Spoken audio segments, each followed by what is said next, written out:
Hi everyone, my name is Sinead Kieran and I am a business and personal coach. When Tara asked me to think about doing Still I Rise, oh my god, talk about panic. I would have no problem in getting up in a room in front of 50 people and talking, but social media for some reason really frightens the ever living whatever out of me. I love Instagram. Like, I love following people's stories. Like, I love getting my makeup advice from The Beautiful Truth and everything. And but to do it, Jesus. So this is really pushing me out of my comfort zone. And Tara, thank you so much for the opportunity, and thank you so much for all the support, because I've been bricking it, and it's been a really long week actually thinking about this comment, and you can probably see the bags under my eyes. This is a really lovely reminder that I need to start thinking about Botox. But anyway, so thank you so much for this opportunity. My story. Does my story have a theme, or does it have a name or whatever? I don't know. It's my story. I suppose, why do I want to share my story?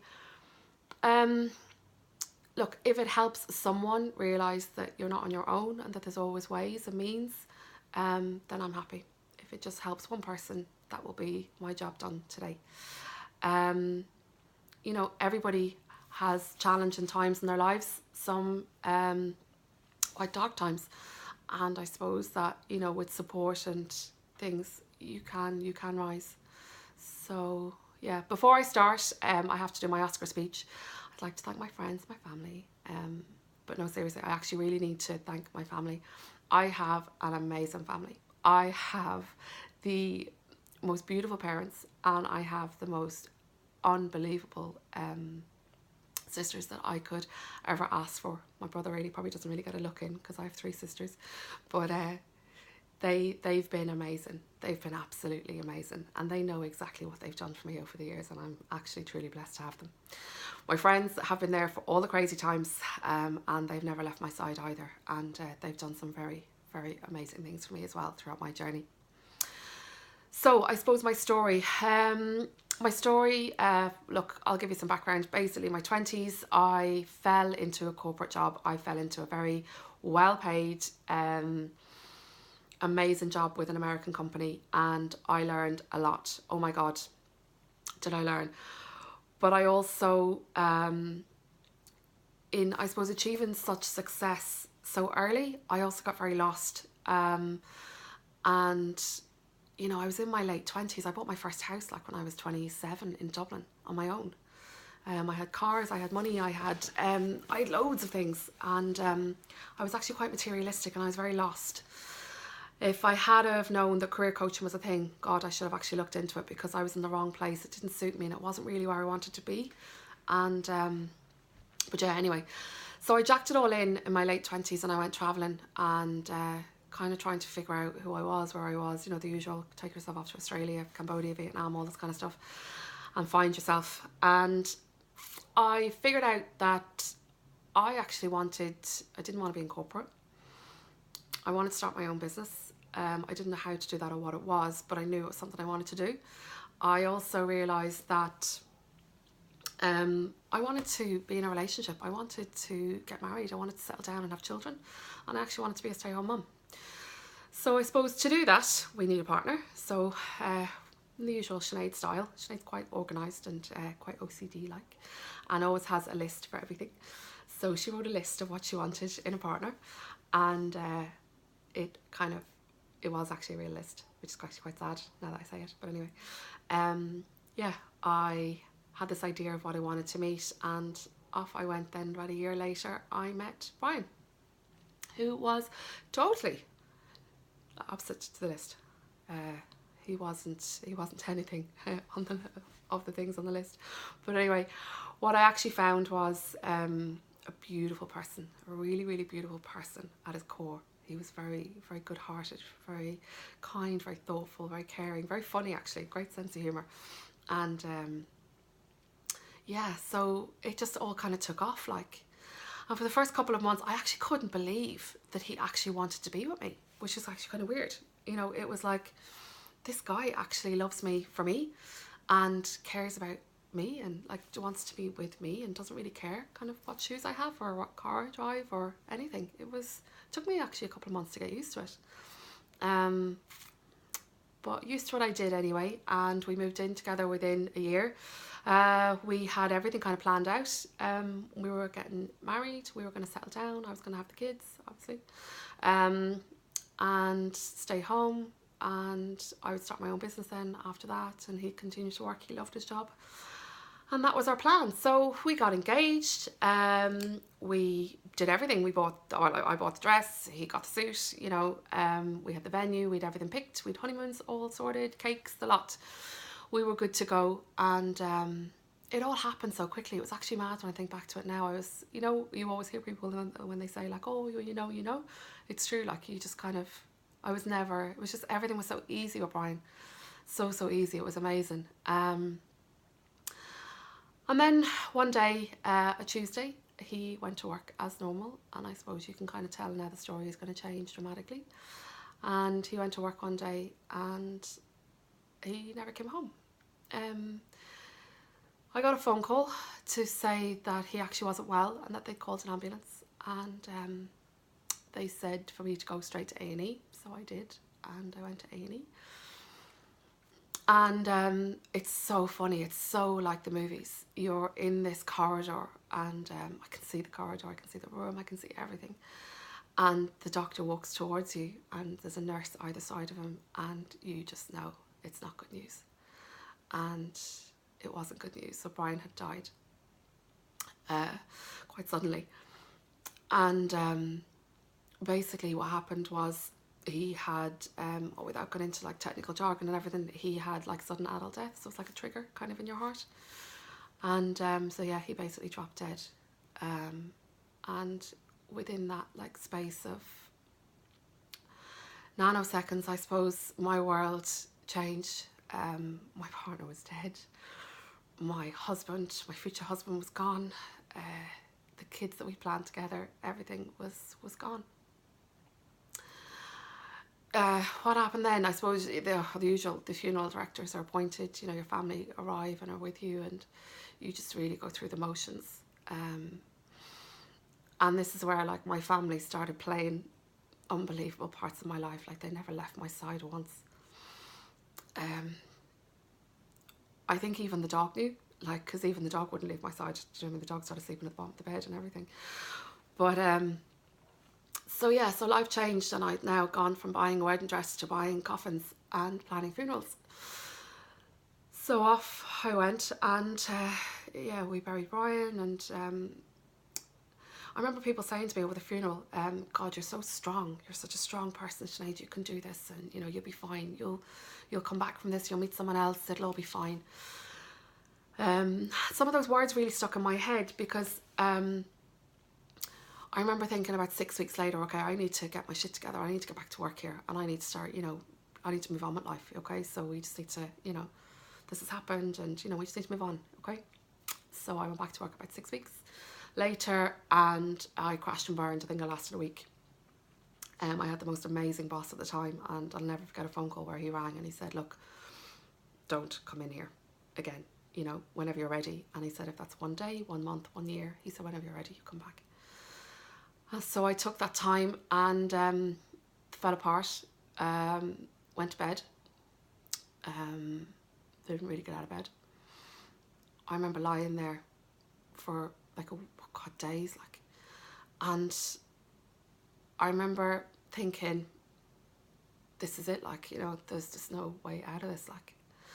And I remember thinking, God, there's actually a bridge. I live beside the River Boyne, and there's a bridge just where I live, and I remember thinking, God, like, if I was just to fall off that bridge and just fall into the water, imagine the peace I'd get. Imagine that sense of there's no more hurt.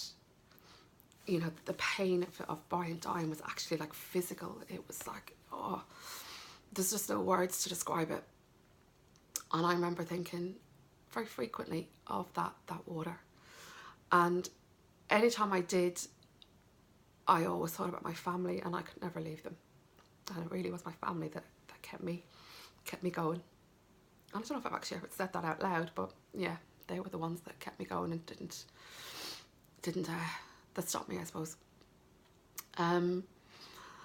I started using the internet then. I started looking at, you know, grief groups, buying books on like widows and how to, like, you know, move on and stuff like this, and on chat rooms and different things. And I suppose they're okay. I didn't really find them beneficial, not to say that they're not, but I didn't personally find them very good. I thought they were all very much geared towards older people.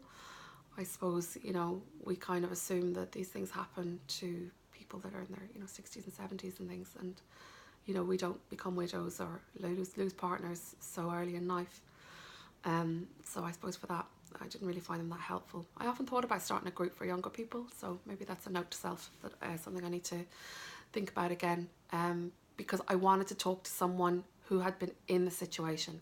I wanted to talk to someone and ask them, like, how did you manage to go to bed and not have someone else there beside you?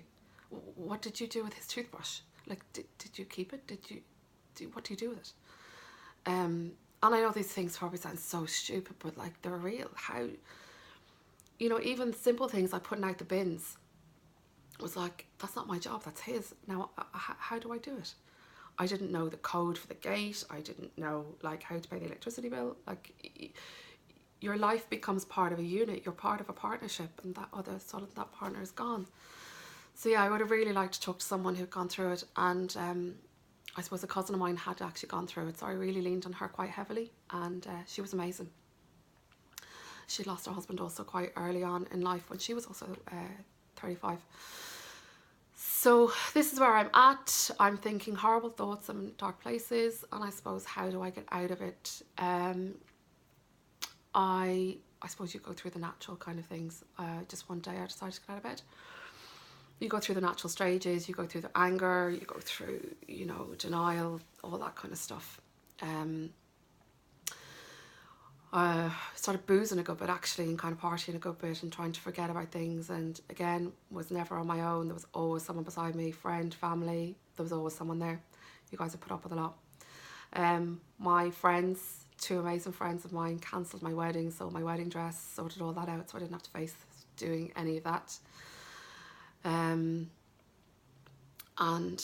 yeah, I decided then to start counselling, and trying to figure out my new normal, my new life.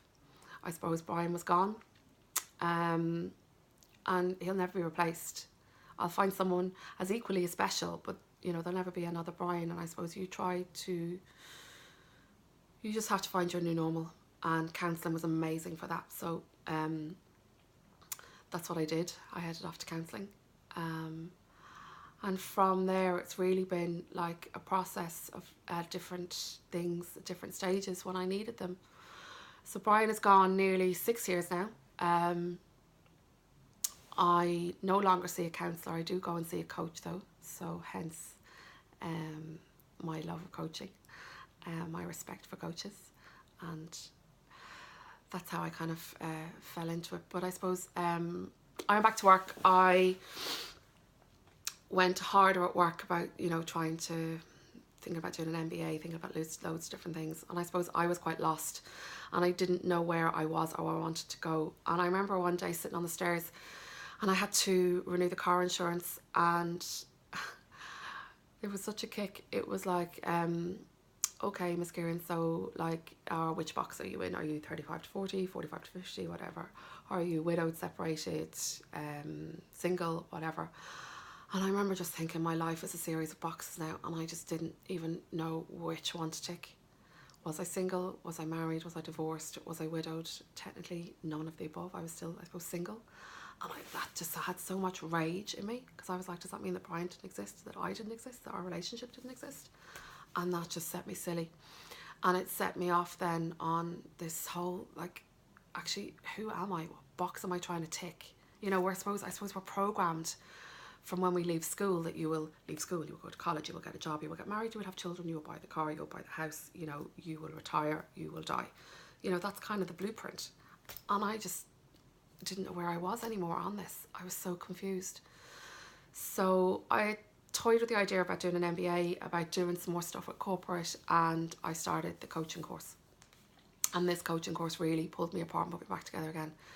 it really helped me figure out what my values were, what my goals were, what I actually wanted as a person. And I suppose I, as an individual, had been lost for years, kind of before I met Brian, and even like in the aftermath of Brian dying, that it really actually helped me figure out, look, who am I? What do I want?